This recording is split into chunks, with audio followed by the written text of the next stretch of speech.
Kayo po ba mga bossing ko ay isa sa lagi na lamang may problema tungkol sa usapin ng pera? May re-recommenda po ako sa inyo po mga bossing upang sa ganon mag-goodbye problema na po kayo tungkol sa usapin ng pera.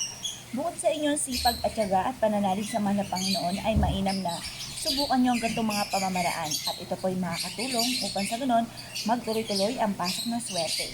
Halimbawa po mga bossing ko ay isulat nyo po dito 1 million.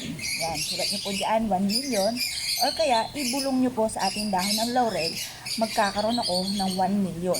Ngayon po mga bossing, tapos nyo pong ibulong, positive lamang, makakamtan po natin ang ating mga pinapangarap. Ang gagawin nyo po, isindihan nyo po ito mga bossing. Yan. Ngayon, kapag nasindihan nyo na po siya mga bossing ko, kayo po ba ay merong cinnamon mga bossing? Kasi alam nyo po ba ang cinnamon ay nakakatulong din upang sa ganon mabilis nating ma-achieve ang mga pinapangarap. Halimbawa po ay ganito mga bossing, at dahil nga po sa medyo malakas ang hangin, ito yung ating cinnamon. Ang gagawin po natin mga bossing ko, ito yung ating dahon ng laurel, magpapatak tayo ng konti.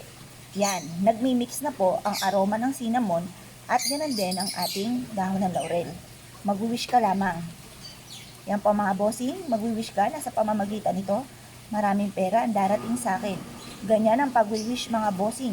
Makakatulong po yan para mabilis nating ma-achieve ang ating mga pinapangarap. Isa po yan sa mga sikreto mga bossing.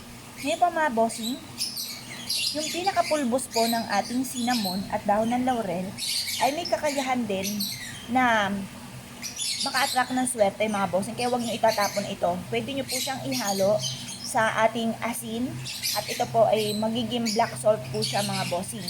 Makakatulong po yan para kagad po tayong ma-achieve natin yung ating mga pinapangarap. Isa po yan sa mga sikreto.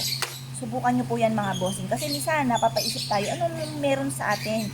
Bakit gano'n napakasipag naman natin pero parang sa wala't wala ang ating kasipagan?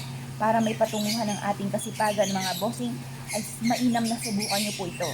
Ito po isa sa mga subok na napakaswerte. Ako po mga bossing ko, isa sa mga paborito ko ang pagsusunog ng dahon ng laurel. Ang dami-dami ko pong dahon ng laurel mga bossing. Meron po akong isang sako na dahon ng laurel at ipapakita ko din po ito sa inyo mga bossing. Dahil ito po ang paborito kong pampaswerte mga bossing. At ganoon din mga bossing ko ang bawang, cinnamon, lahat ng mga klase, mga iba't ibang klase ng herbs na makakatulong upang sa ganoon ma-achieve natin ang ating mga pinapangarap. Ngayon po mga bossing, ayan po yan, off na natin to. Nag-off na rin. Yan, nahipan ko tuloy. Sinda ulit natin. Yan, para hindi mawala.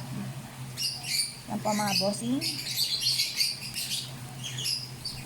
Yan. At isasabay ko na rin dito ang mga bossing ko na nagpapagawa ng sarili nilang mga botelya, mga bossing. At ipapakita ko rin po ito sa inyo kung paano natin ito ginagawa.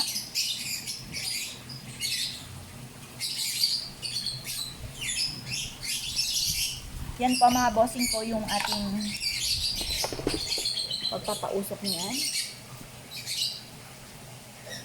Ating cinnamon.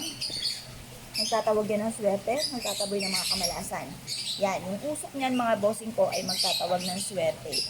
Subukan nyo po yan. Bukod po sa daw ng laurel, pwede tayong gumamit ng cinnamon. Yan po mga bossing ko, kayo po naniwala at nais nyo po yung gawin. Subukan nyo na po ito at good luck po sa inyo po lahat.